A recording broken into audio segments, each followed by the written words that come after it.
The strategic environment is reframed where electrical networks constitute lines of communication as decisive as rail and road, and where the vulnerability of centralized generation converts civilian infrastructure into an operational domain that shapes force endurance. The contested theater encompasses generation hubs, high-voltage transmission corridors and urban load centers that concentrate command and sustainment, and control of those nodes determines the ability to project power and maintain governance in rear areas. Ukraine implemented a targeting logic that favored disruption of long-span transmission trunks and selected transformer clusters to sever redundant feeds while preserving pathways for mobile formations and for critical civilian functions, and that choice forced opposing planners to confront the interplay of energy persistence and military logistics. Russian energy management relied on centralized dispatch and on the staged movement of heavy technical brigades to effect repairs, and the need to marshal transformers, rail lift, and specialized crews created conspicuous logistical signatures that strained protection assets and diverted combat engineers from fortification and other tasks. Geography amplified fragility where long-distance interconnects link distant baseload plants with dense metropolitan demand, and where cross-border interties and regional substations form choke points susceptible to selective interdiction. The capacity to island sections of the grid, to establish lateral bypasses and to deploy field generation therefore emerged as a determinant of immediate resilience and of operational reach. Repair trains and heavy engineering convoys became critical vulnerability corridors that required protection by motorized and armored escorts, and the diversion of combat units to escort and secure these flows altered force disposition across multiple sectors. The opponent who combined dispersed repair doctrine with mobile power assets gained tactical levers to sustain night operations, electronic warfare nodes and command continuity in the face of persistent strikes against high-voltage infrastructure. The operational map shifted where electrical persistence equated to the ability to sustain logistics hubs, to maintain air defenses and to enable secure communications, and the side that converted civilian maintenance capacity into protected, forward-deployed repair formations secured a relative endurance advantage.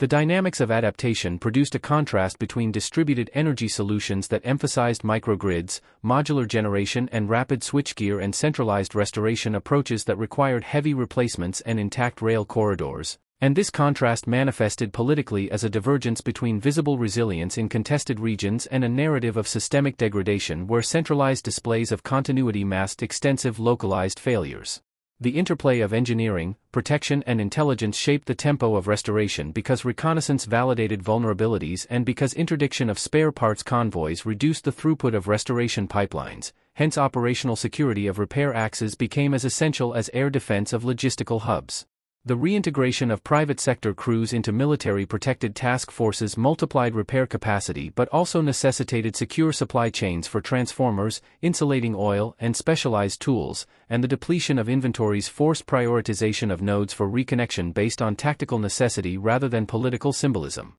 The logistics picture showed fuel columns, battery resupply and transformer transits forming secondary target sets that could be engaged to amplify the effect of strikes on the grid, and the employment of long-range fires and unmanned systems against predictable movement along rail and road corridors accelerated attrition of replacement equipment. The adaptation across forward units and critical civilian centers emphasized lower demand profiles, staged load shedding and pre-positioned battery reserves that permitted essential services to operate under degraded transmission conditions, and those measures sustained trauma hubs, command nodes, and prioritized supply points while limiting exposure of vulnerable civilian populations. The tactical consequence extended to maneuver where night illumination and electronic support systems depended on localized generation, and the availability of mobile power units determined the persistence of ISR and communications capabilities for formations operating in marginally fed sectors. Political signaling fused with operational calculus because selective illumination of symbolic centers created perceptions of continuity while extensive dark sectors remained beyond practical immediate restoration.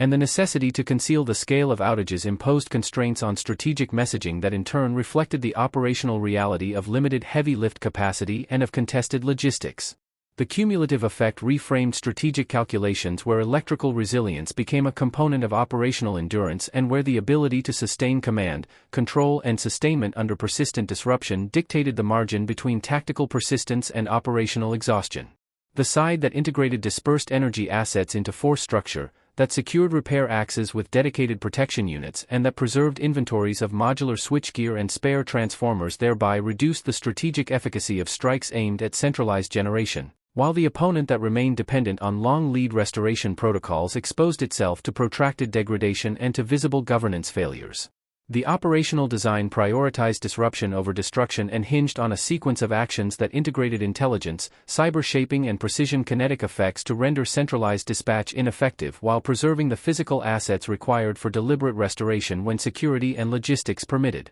Reconnaissance elements conducted route and node validation to identify long-span transmission trunks, high-voltage transformer clusters and scarcities of spare components, and electronic reconnaissance complemented human observations to map protection gaps around railheads and heavy-lift nodes. Planners established protected restoration corridors and layered escorts for heavy technical convoys, and those corridors required allocation of motorized rifle units, armored escorts, and air defense assets to counter interdiction. Technical brigades were reorganized into modular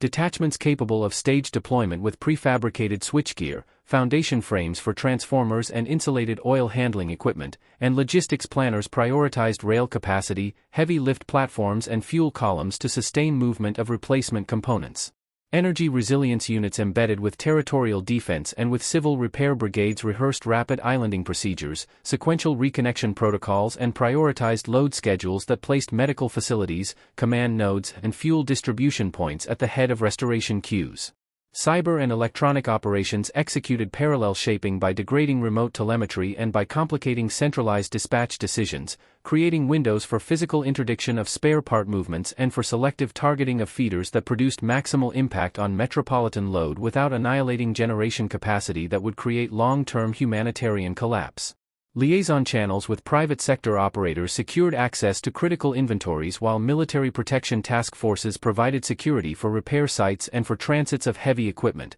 and the integration of civilian crews into militarized repair teams increased throughput while exposing those crews to combat risks that required new casualty and rotation planning. The adversary concentrated heavy equipment and specialist crews at regional hubs in an attempt to effect surge restoration through sequential replacement of high-value transformers and through use of temporary mobile substations, and those concentrations presented attractive targets whose interdiction would deny rapid recovery capability over extended distances. Engineering doctrine adapted to contested movement by emphasizing lighter modular assets, by prepositioning battery banks and by employing insulated bypass switchgear that reduced dependency on large single-piece transformers, and the shift toward distributed solutions reduced rail lift demand and increased survivability of restoration pipelines. Protection planning extended to fuel logistics where rationing protocols, prioritized refueling points and guarded supply nodes ensured that restoration convoys could operate without immediate immobilization, and the maintenance of secure fuel flows became as operationally decisive as the availability of spare electrical apparatus.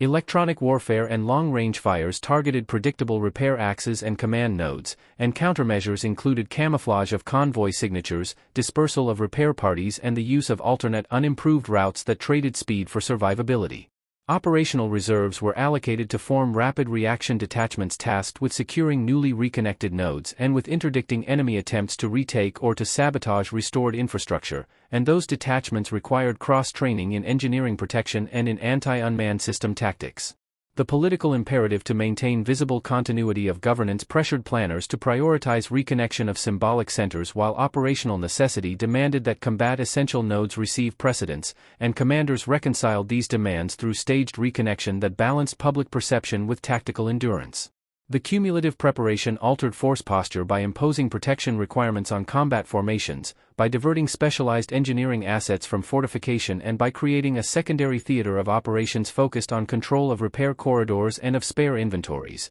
In that theater, the side that achieved redundancy through dispersed microgrids, that prepositioned modular equipment and that secured supply chains with protected escorts ensured a higher tempo of restoration and a lower operational cost in terms of diverted combat power. The initial impact manifested as cascading outages across urban load centers where centralized supply failed to sustain simultaneous peak demand, and the fragmentation of the grid into semi-autonomous islands immediately restricted continuity of power for command, communications, logistics, and medical functions. Forward units and critical infrastructure shifted to field deployable generators, mobile battery banks and temporary microgrid nodes, and the coordination of these assets became decisive for maintaining operational persistence in contested areas. Russian attempts to mask the extent of blackouts relied on selective illumination of symbolic urban districts and on partial reactivation of high-voltage feeders to create a perception of continuity, while actual conditions revealed extended dark sectors, overstrained distribution transformers, and degraded capacity in areas dependent on single feeder lines.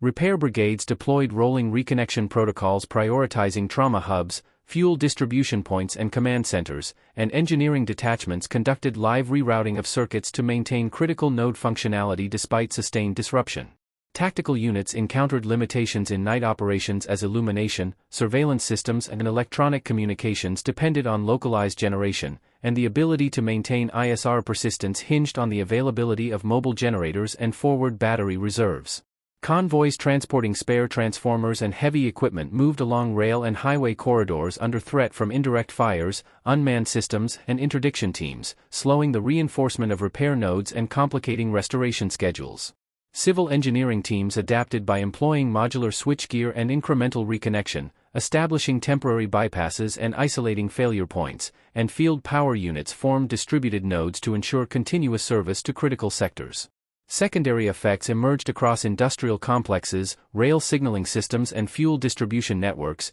introducing delays in supply chains and compelling prioritization of energy allocation to sectors that directly influenced combat operations and civil governance. Forward-deployed microgrids and dispersed energy units allowed for continuation of operations at command and logistic nodes, mitigating the impact of central feeder disruption while demonstrating the advantage of decentralized engineering capacity. Political and operational considerations merged as selective urban illumination maintained a public perception of functionality while widespread outages persisted in non-priority sectors, and the divergence between visible continuity and actual operational degradation highlighted limitations in centralized response protocols. The operational landscape shifted to emphasize mobility, modularity and redundancy in both energy and logistics, and the adaptation of units to sustained partial outages dictated the tempo and scope of subsequent maneuvers and restoration efforts. Repair brigades coordinated with territorial defense and private sector crews, extending protective overlays around high-value restoration assets and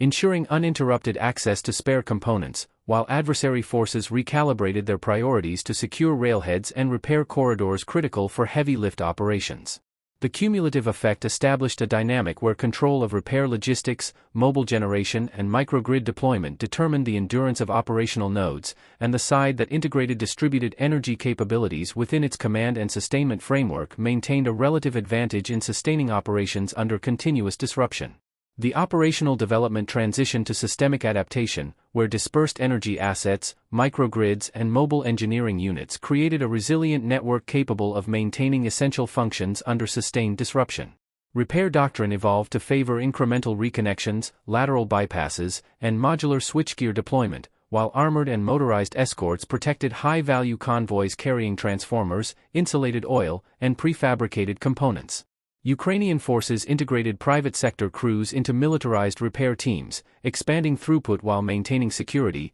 and forward-deployed microgrids enabled command, medical, and fuel distribution nodes to operate independently of degraded central feeders. Russian restoration efforts concentrated heavy equipment and specialist brigades at regional hubs, attempting surge recovery through replacement of high-value transformers and deployment of temporary substations, yet those concentrations exposed repair convoys to attrition from long-range fires, unmanned systems, and interdiction along predictable rail and highway routes. Secondary effects included destabilization of industrial processes, interruption of rail signaling that affected redeployment of forces, and strain on fuel logistics, necessitating rationing and prioritization of critical sectors. The interplay of tactical adaptation and macro-level restoration planning demonstrated that localized engineering resilience could offset strategic degradation, allowing forward formations to maintain operational capacity even under partial grid collapse. Field engineering units established rolling reconnections and dynamic rerouting, ensuring continuity of power to trauma hubs, communications nodes, and supply points, while minimizing exposure to interdiction. Electronic warfare and cyber operations continued to shape adversary decision-making, complicating dispatch control and delaying concentrated restoration efforts, and protective measures around repair corridors reduced vulnerability to surprise strikes. Operational tempo adjusted as forces accounted for persistent partial outages, microgrid sustainability, and the availability of modular power assets, and the reorganization of logistics hubs toward lower demand profiles enhanced survivability of critical nodes. The adaptation extended to mobile command formations, which relied on distributed power to maintain ISR and communications capabilities, and to tactical units that used field generation to support night operations and electronic support systems. The cumulative integration of dispersed energy assets, forward protection overlays, and modular engineering solutions created an operational environment in which control of repair logistics, pre-positioned equipment, and mobile generation became decisive determinants of sustained military and civil function under continuous disruption. The climax of operational effect emerged as distributed repair and energy resilience measures allowed forward formations and critical infrastructure nodes to sustain essential functions despite repeated disruption of centralized feeders. Forward-deployed microgrids, modular battery banks, and mobile generators maintained continuity for command, medical, and fuel distribution hubs, while repair brigades executed incremental reconnections and bypass installations to restore partial capacity across urban sectors. Russian attempts at surge restoration through concentration of heavy transformers and temporary substations met persistent interdiction along predictable rail and highway axes, creating cumulative delays that amplified strategic vulnerability. Tactical formations adapted by reallocating engineers to protect convoys and to expedite reconnection at critical nodes, while electronic and cyber measures continued to complicate dispatch operations, degrading centralized coordination and limiting the ability to rapidly re-establish high-voltage feeds. Secondary disruptions to industrial processes, rail signaling, and fuel distribution imposed constraints on both combat and civil operations, forcing prioritization protocols and selective power allocation to maintain operational sustainability. Forward engineering and territorial defense units integrated with private sector crews to increase throughput and resilience, while protective overlays around repair convoys reduced attrition and ensured continuity of spare component movement. Night operations and ISR persistence depended on localized generation, with mobile power units supplying electronic systems, communications, and illumination to maintain tactical effectiveness. The interplay of sustained interdiction, dispersed microgrid deployment, and armored protection of repair assets produced a tactical advantage for the side employing modular and forward energy solutions, and the degradation of centralized feeder networks exposed systemic fragility in conventional restoration protocols. Operational centers adapted by islanding critical nodes, deploying battery reserves, and integrating dynamic rerouting, achieving a partial decoupling from damaged transmission corridors. The cumulative operational impact demonstrated that distributed energy resilience, forward protection, and modular repair doctrine could offset the effects of concentrated strikes on centralized infrastructure, enabling sustained function of military and civil nodes and preserving operational tempo in the face of persistent disruption. The final stage of the Blackout campaign crystallized around systematic clearing, consolidation, and evaluation of the newly established operational network under sustained strain, with forward-deployed repair brigades, microgrid units, and modular generators serving as the backbone of continuity for both military and critical civilian functions. Engineering formations executed successive waves of incremental reconnections, reinforcing lateral bypasses, replacing partially damaged transformers, and redistributing load through isolated feeder loops, all while maintaining layered protection for convoys carrying high-value components, insulating oil, and modular switchgear. Mobile engineering detachments established forward staging bases, each integrating pre-positioned battery reserves, field generators, and rapid deployment switchgear to create semi-autonomous power nodes capable of supporting hospitals, command centers, fuel distribution hubs, and communications arrays. Protected convoys transported specialized crews, heavy lift equipment, and replacement transformers along dynamically rerouted corridors, employing armored and motorized escorts to mitigate exposure to interdiction from indirect fires, unmanned aerial systems, and precision strikes. Forward territorial units coordinated with private sector repair teams, expanding labor throughput while ensuring continuity of maintenance cycles and reducing vulnerability from attrition. Tactical command adapted operational planning to the limitations imposed by residual outages, sequencing operations around availability of microgrid nodes, battery capacity, and mobile generator units, allowing formations to conduct night maneuvers, ISR operations, and secure communications despite degraded central feeds. Russian attempts at concentrated restoration, which relied on regional hubs and heavy equipment depots, repeatedly encountered disruption due to predictable convoy patterns, cumulative interdiction, and cyber interference, producing delays that undermined the efficacy of centralized surge recovery. Secondary disruptions persisted across industrial sectors, rail signaling, and fuel logistics, necessitating prioritization protocols that allocated power to sectors directly influencing combat readiness, command control, and civil governance, while maintaining survivable contingencies for non-priority zones. Distributed microgrid networks enabled continuous operation for essential nodes even as surrounding sectors remained partially or fully unpowered, and forward repair detachments coordinated dynamically to respond to secondary outages, cascading equipment failures, and intermittent feeder reactivation. The iterative restoration process revealed systemic limitations in centralized dispatch and heavy lift dependency, reinforcing the strategic advantage of modular, mobile, and forward-integrated energy resilience assets. Operational awareness integrated real-time reconnaissance, repair progress tracking, and electronic monitoring of network integrity, allowing commanders to maintain a high degree of functional oversight and to preemptively allocate resources to emerging failure points.